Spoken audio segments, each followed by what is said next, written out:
Good morning, beloveds. I'm running a bit behind today. Gym was a little harder than and then I desperately needed to wash my hair. So, here we are. And we've got an interesting title today. It is February 11th. Our title is Giving Thanks versus Complaining. Our author is Jane Yarnall. This was published in the Washington Newsletter in August of 1902. We should not forget that we make a magnet of ourselves to attract whatever corresponds with our habitual state of mind. Thus, the cheerful, grateful soul that appreciates the omnipresent bounty, health, strength, and freedom, and acknowledging it with praise and thanksgiving is attracting more of the good things that minister to our profit and pleasure on this plane of existence. It is here and now that we are to concern ourselves about. It is always now and always will be. Yesterday is not, and tomorrow is unborn, and when born, it will be now. The worry and foreboding about what might be is a fruitful source of discomfort and even dis-ease. The soul that is perpetually in a state of anxiety, dread, and apprehension cannot realize what the kingdom of heaven within means. It is the mortal, carnal self that indulges such fantasies, and we are proving daily that carnal ways lead to death, as it is written. All complaints and morbid anticipations must give place to confidence in the divine love that makes the heaven within. Ella Wheeler Wilcox has said in one of her pithy poems, "Heaven is a realm by loving souls created, and hell was fashioned by the hearts that hated." It is the loving souls that find both profit and pleasure in thanksgiving, and the loving souls that find the heaven within radiating a corresponding influence as the rose sheds its perfume. Well now. Oh my gosh. That was amazing. And all I can think is, you know what? Albert Einstein said worry is a misuse of imagination. And I think that Jane would agree with him. I think Jane would agree with him a whole lot. Because that's exactly what she just said. Emma Curtis Hopkins says, look for the good and praise it. And Jane says, you know, it's those loving souls that create heaven. And she quoted Ella Wheeler Wilcox. It is the loving souls that find... Oh, wait. Heaven is a realm by loving souls created, and hell was fashioned by the hearts that hate it. You know those people because you know those people. You've got people that do both in your life. You know those people that walk around in heaven pretty much all the time.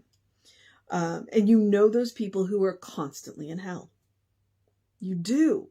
They're in our lives. You know, they're the people around us. And it's I have conversations with people and I walk away shaking my head going, man, you live in a scary world. Man, you live in a scary world because they're already in hell, you know? And I know that. And it's just like, and they live in the same world I do. And I'm just like, you really do live in a very scary world. I'm just like, I can't live there. I can't go there with you. I'm not even willing to visit it. You know, it's not that scary things don't happen to me. Occasionally they do, but I just, I can't live in that world that people talk about. I'm just like, and wow. And that's what Jane is talking about. That is exactly what Jane is talking about. You know those people in your life that walk around and they are positive. And even when things aren't going great, they're still sure that they'll get better. You know, they have that attitude, that faith, and that faith in, I may not know what's coming next, but I know that it's going to be okay. And those are the people that live in heaven all the time. That's why we say, Ernest says it, heaven isn't a place. It's not a place we have to get to. It's a place we create. It's a place we create by our mindset and by our state of consciousness. And how do we get there? By looking for the good and praising. I have a rule, and it's a personal rule, where I don't let people complain to me unless they are actively working on the situation. Everybody needs to vent. Everybody needs to vent. And I get that. And so, sometimes, and I try and ask when people come and vent to me, it's like, hey, the question is, do you need the sword or the blanket? Do you need to be heard, or are you looking for advice? The sword or the blanket? Do you need comfort, or do you want help fixing whatever it is that you're complaining about? But that's my thing. It's like, okay, you've complained about it. Now what are you doing about it? And if you start complaining about it again and you are not actively working on it, I'm going to stop you. It's like, I'm not going to listen to you complain about something you're not actively working on. And that's my rule. And it's my rule. Like, I don't complain about things to people unless I'm actively working on them. And most of the time, sometimes I do just need to be heard. Sometimes you need to speak those words to the air to kill the power of whatever's going on. But I try not to complain. I say I try, because I am human. I'm spiritual being having a human experience. So I try not to complain about things unless I'm actively working on them. And I also try, and if I vent, to let people know, hey, you know what? I just need to get this out. I'm working on it. I don't need advice. Or sometimes I do come and say, okay, this is the situation. I need your help. So I try and be clear about what it is that I need to. I just need to vent. But I try not, like I said, I try not to complain, because if you're complaining, you're not actively working on it. And it was interesting when she started talking about the carnal self, because there is that. The body that we wear influences us in ways that are, that are real. Okay. The bodies that we wear influence us in ways that are real. So when we are not taking care of the body well, if we are not eating and in such like our blood sugar drops, we can get a little cranky when our blood sugar drops. So it behooves us to take care of the body that we wear. But the other thing is that, because she did say carnal, if the chemistry in the body is off, if our hormones are off, that also affects our, that affects us, so sometimes when we're talking about these anxieties, that we're having, they may not be something that we can control, because the body that we wear is creating them through the chemistry being off. And so it's the situation of, okay, then maybe we need to go to the doctor and have that. So if you've got anxieties, or, you just can't seem to control your anxieties, then it would be a good idea to go ahead and check with a medical professional. Maybe you do need some help balancing your hormones. Trust me, I'm a menopausal woman. I understand. Every now and again, my hormones kind of go, I'm still here. So if you are caught up in that situation and you can't get yourself out of them, then do speak to, do you need a therapist? Do you need, I'm all for treatment and all of that, but sometimes, because she does say carnal, the carnal self, sometimes you need more intervention. And so don't beat yourself up about the body if the body isn't working quite right. This is an organ too. I want you to remember that. And if it's not working 100%, please go and, I want everybody to have that heavenly mindset. And if your chemistry is off, then that's part of it, and fortunately now we can do something about that. I spent 2 years on an antidepressant. I know what I'm talking about. Okay. So, if that heavenly mindset is too hard to find, and the antidepressants don't give you the heavenly mindset.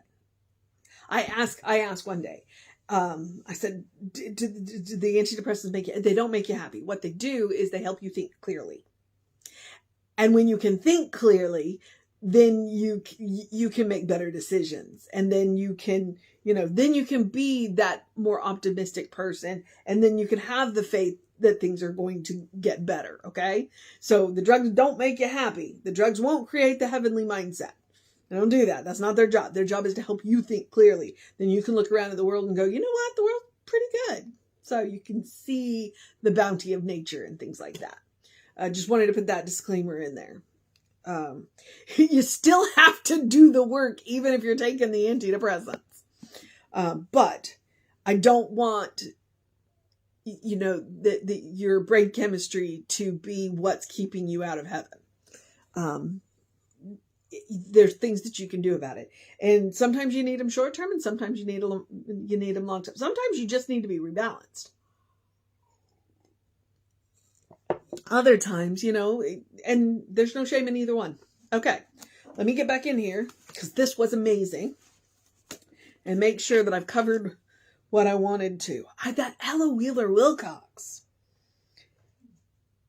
Heaven is a realm by loving souls created, and hell was fashioned by the hearts that hate.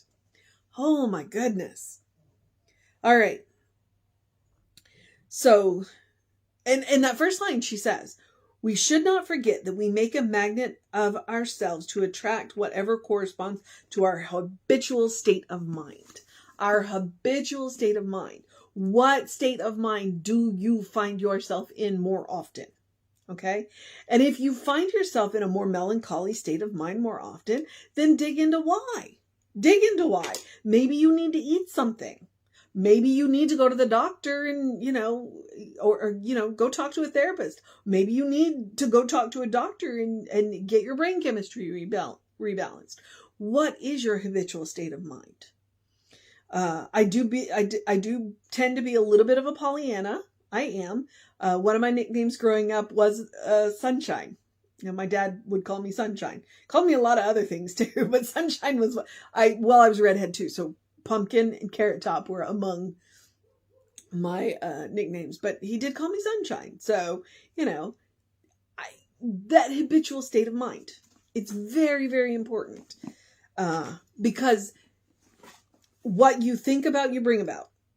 And if you tend to imagine the best, you're more likely to get it. And if you tend to imagine you're more likely to get it. So, your habitual state of mind. I just loved that line. Thus, the cheerful, grateful soul that appreciates the omnipresent bounty, health, strength, and freedom, and acknowledging it with praise and thanksgiving. There's Emma Curtis Hopkins. Look for the good and praise it. Is attracting more of the... Basically, what you think about is what you notice in the world. If you're thinking happy thoughts, if you're thinking beautiful thoughts, that's what you're going to notice in the world.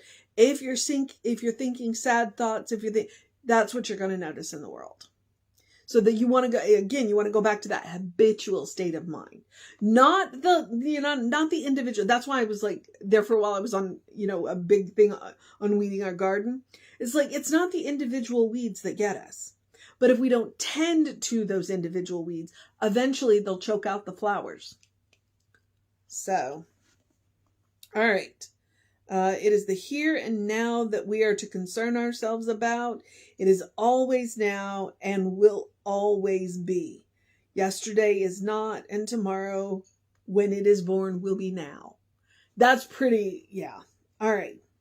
So, and then she does talk about, the worry and foreboding about what might be is a fruitful source of discomfort and even dis-ease. And she does say dis-ease. But that is the foundation of disease.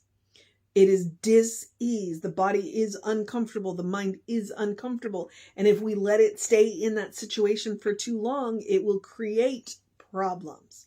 And that's one of the reasons why we don't focus on the problem. We focus on the solution. Because we can create dis-ease in our own body by focusing on that. Okay. And I did cover the mortal carnal self, the body, and our ego. Our ego can absolutely get there too. Because the ego's job is to protect the mortal carnal self. Okay, that is the ego's job. That's why you don't ever want to let the ego drive. I was watching, it's a Hallmark movie, but she was talking about fear, and they were doing whatever they were doing, and so he asked her a series of questions. Have you done that? Have you done this before? Did it go well? Have you done it?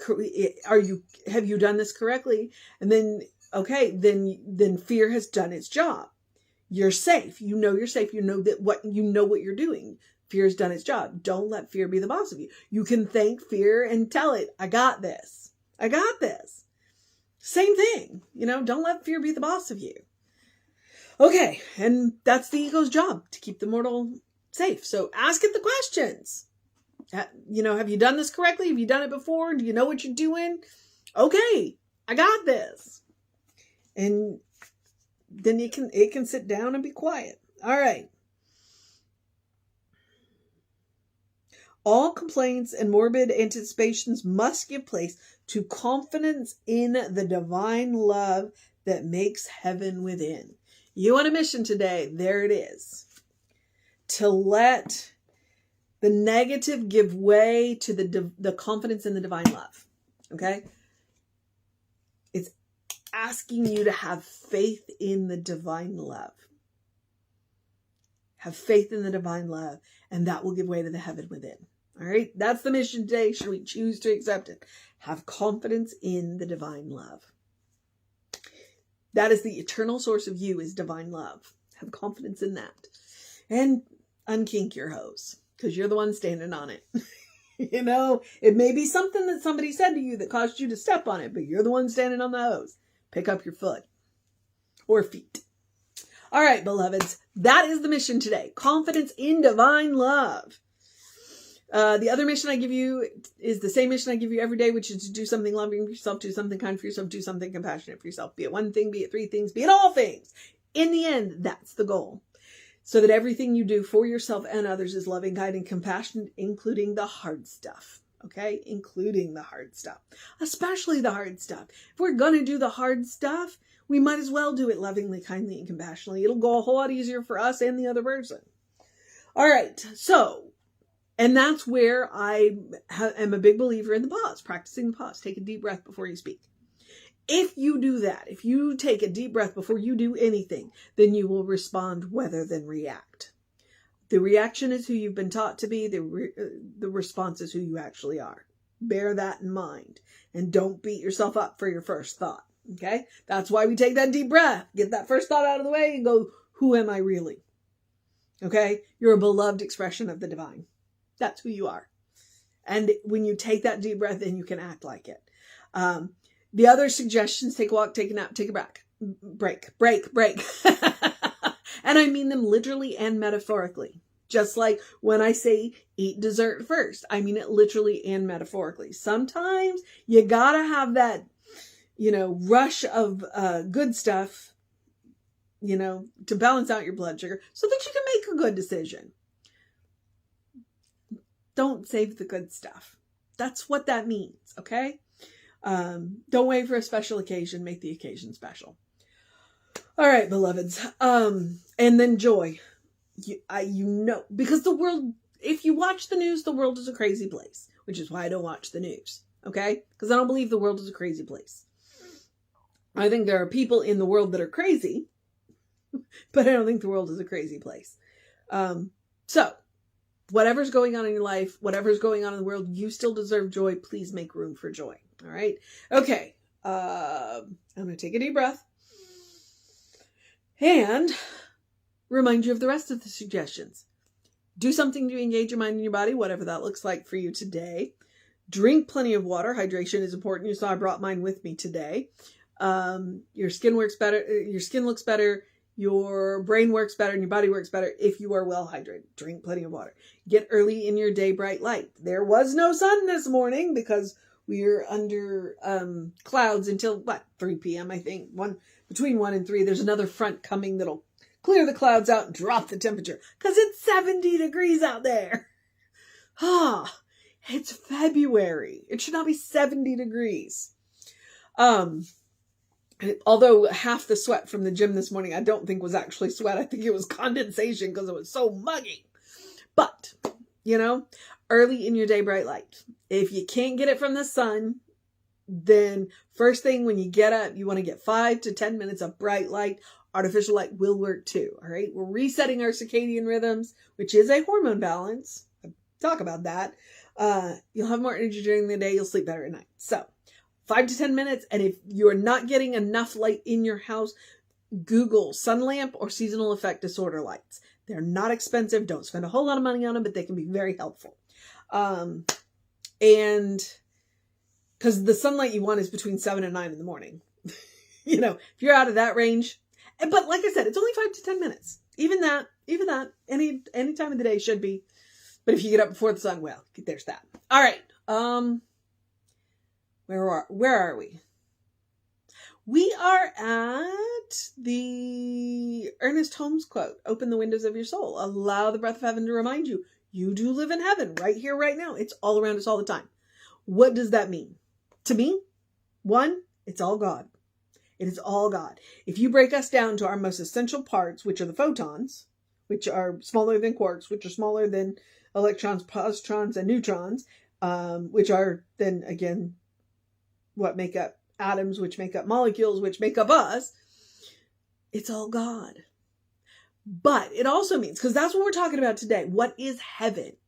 It's a state of mind. It's a state of consciousness. Okay? And it is the happy people who create it for the loving souls, as Ella Wheeler Wilcox says, as quoted by Jane Yarnall. It is the loving souls that create heaven. Okay? It is the loving souls. You know them. You know the people in your life who live in heaven most of the time. Not all of it. We don't all live there 100% of the time. Even the saints have bad days. So don't beat yourself up if you don't live there 100% of the time. It's okay. But if you practice, it'll be more than it isn't. And that's what we want. All right. And you can take Emma Curtis Hopkins' advice. Look for the good and praise it. That is what Jane was talking about. Thanksgiving versus complaining. What a concept. All right. I'm going to jump back into the social media part. We are Creative Life Spiritual Center, Creative Life Spark. I'm the Running Rev Ryan on the social medias that I am on. I commend them to you, especially the YouTube channels. There are thousands of hours of video between the two channels. Whatever you're looking for, we probably have. And if we don't, there are plenty of CSLs that have, I'm sure, that have YouTube channels. So, Google Centers for Spiritual Living. Google Science of Mind. See what comes up. All right. But if you want to know what's going on with us, email info@creativelife.org or go like and subscribe to all of our channels because we have them. We both, the Running Rev Ryan and Creative Life Spiritual Center, are on YouTube, Facebook, and Instagram. And the Creative Life does have a TikTok. I don't know how active it is, but it's short videos. So, they're a little harder to make than you think they are. All right. I'm at the part where I get to encourage you to have a great day, a wondrous day, a fantastic day, a magical day, an enchanted day, a wonderful day, an awesome day, an amazing day, a heavenly day, a loving souls day, a check your habitual state of mind day, a Thanksgiving day, a today day, a now day, a silly day, a sunny day, a enjoy the weather day, a hug a friend day, a good day. And if that is too much pressure, simply have a day. You are enough, just as you are. You're a beloved child of God. Or as one of our authors said earlier, I really like her expression, you are a beloved expression of the divine. You are a beloved expression of the divine. You are a brilliant light, a divine spark. You are spirit in motion. You are God in action. Or, as Reverend Jesse likes to call us, you are a godling. All right? Know the truth of your being. It is extraordinarily important to peel back the layers of everything that you have been told you are and get to know who the divine knows you to be. Because I can promise you one thing. The person the divine knows you to be is good. Anything beyond that, that's between you and the source of your being. All right? All right. Reverend David should be on around 5 p.m. with you. I'll be back with you around 9 a.m. tomorrow. But before that, if you're watching this, you can scroll up one video in about an hour and watch the Sunday service. So we'll have an amazing service for you. Take care of yourself. Know that you are loved. And I will see you next time.